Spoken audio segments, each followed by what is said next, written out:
সময়ের প্রয়োজনে, দেশের প্রয়োজনে, পরিস্থিতির কারণে শহীদ রাষ্ট্রপতি জিয়া রহমানকে একজন রাজনীতিবিদ হিসাবে আমরা দেখেছি।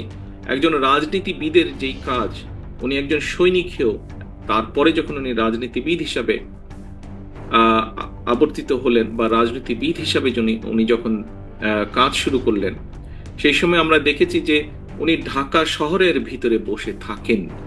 একজন রাজনীতিবিদের কাজ হচ্ছে যেহেতু মানুষের জন্য রাজনীতি করা, মানুষের কাছে উনি ছুটে গিয়েছেন, মানুষের সাথে কথা বলেছেন, মানুষ সম্পর্কে জানতে চেয়েছেন, মানুষের সমস্যা বুঝতে চেয়েছেন, সেইভাবে উনি সমস্যা সমাধানের চেষ্টা করেছেন। উনি যে আদর্শ দিয়েছেন, যে 19 দফা দিয়েছেন, সেগুলোর মাধ্যমে উনি মানুষকে ঐক্যবদ্ধ করার চেষ্টা করেছেন, জাতিকে বিভক্ত না করে। পূর্বে আমরা দেখেছি উনি দায়িত্ব গ্রহণের আগে আমরা দেখেছি বিভিন্ন রকম থিওরি দিয়ে জাতিকে বিভক্তির চেষ্টা হয়তো করা হয়েছিল, কিন্তু উনি চেষ্টা করেছেন সকল জাতিকে বাংলাদেশি বলতে যাদেরকে বোঝায়, বাংলাদেশ, এখানে আলোচকবৃন্দ আলোচনা করেছেন।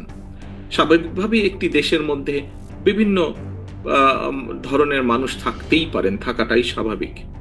উনি চেষ্টা করেছেন সকলকে এক জায়গায় নিয়ে আসার জন্য, এবং সবচেয়ে সেটি ধর্ম, বর্ণ, সকল কিছুর উপরে গিয়ে উনি একটি পরিচয় দিয়েছিলেন, আমরা বাংলাদেশি, যেই পরিচয়ে আমরা আজকে সমগ্র বিশ্বে পরিচিত। একজন রাজনীতিবিদ হিসেবে উনি সেটা করেছিলেন।